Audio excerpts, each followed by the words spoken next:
고 김용갑 씨의 어머니를 찾아가 봤습니다. 힘들다 말할 수 없지. 말로 표현 어떻게 해.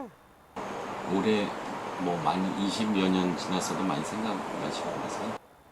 맨 때때로 생각이 애롭고 그럴 때마다 생각나는데 아들이 있었으면 얼마나 좋을까 하는 그런 생각에 말할 수 없지. 비참해.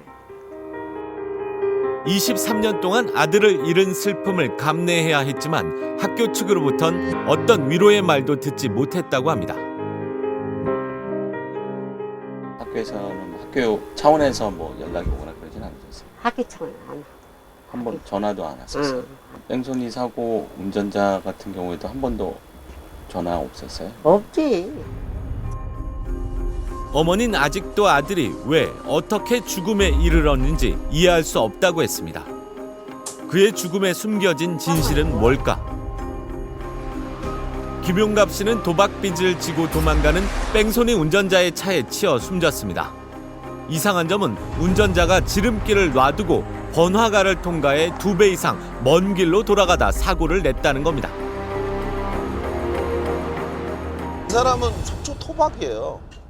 속초 길을 매우 잘 아는 사람이고 그런 사람이 여기서 이렇게 돌아서 사고 지점에 이르러 사고를 내고 그리고 나서 내리지도 않고 다시 도망갔다. 사고 하루 뒤 자수한 운전자 진술도 이상한 점이 한두 가지가 아니었다고 합니다. 문라는 사람이 그래서 자기가 이제 갈아 꼈다. 혼자서 갈아 꼈다. 자동차 전문 수리하는 사람을 찾아가서 물어봤어요. 자기도 혼자 못 낀다고. 그게 얼마나 무겁고 큰데. 근데 그거를 혼자 전문 기술도 없는 사람이 갈아 꼈다는 건 믿을 수 없다. 김용갑 씨는 사고를 당하기 바로 전날 학생과 직원에게서 죽음을 예고하는 협박도 당했다고 합니다. 차로 가라 죽여버리겠다. 차로 가라도 과실치사 6개월이면 풀려난다. 하지만 그 일은 내가 하지 않을 거다. 다른 사람 시켜서 하면 된다. 그러니 조심해라. 당시 김용갑 씨를 협박했다는 학교 직원과 통화할 수 있었습니다. 뭐 차로 갈아버린다 뭐 이런 발언을 했다는 증언이 있는데 저거 학생이하고 대응 담당이니까 야 이 새끼 여기 딱 선후배 들리니까 이 새끼 까버려 뚫릴까 뭐 죽여버려 이 새끼 쫙 죽이면 그거야고 그리고 그런 얘기는 얼마든지 할 수 있는 거 한다고 난 좀 봐요. 근데 뭐 그게 또 뭐 죽으니까 또 문제가 돼가지고.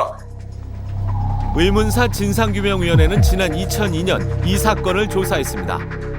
하지만 진실을 밝혀줄 열쇠를 쥔 운전자도 의문의 죽음을 당한 뒤였습니다.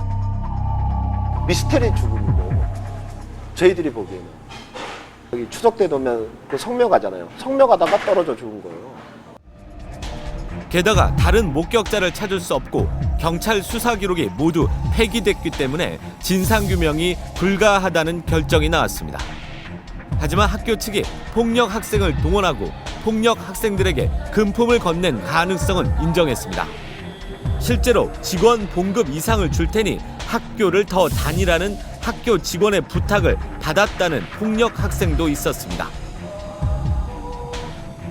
당시 학교를 다닌 학생들은 죽음의 진실을 다 밝혀내지 못한 죄책감을 23년이 지난 지금도 간직하고 있었습니다.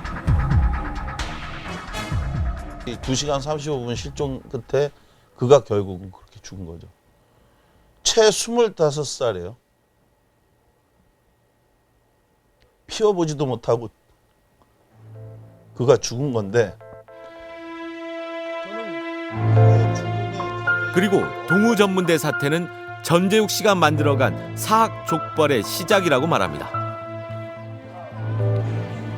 학생들 등록금 가지고 지금까지 운영해오면서 그 개인적인 부를 다 축적을 하고 그렇게 해서 이제 지금까지 쭉 만들어진 학원 재벌이 된 거죠. 동우대에서 시작된 전재욱 씨의 비리는 10년 만에 그 일부가 밝혀지기 시작합니다. 지난 2000년 전재욱 씨에 대한 법원 판결문입니다. 동우대학의 연간 교비는 130억 원인데 교비 횡령액이 무려 140억 원이 넘는다고 기록돼 있습니다. 그는 동우대에서만 횡령한 게 아니었습니다. 전재욱 씨는 그가 운영하는 3개 대학에서 모두 257억 원을 횡령했습니다. 횡령한 돈은 학교 장사에 썼습니다. 바로 99년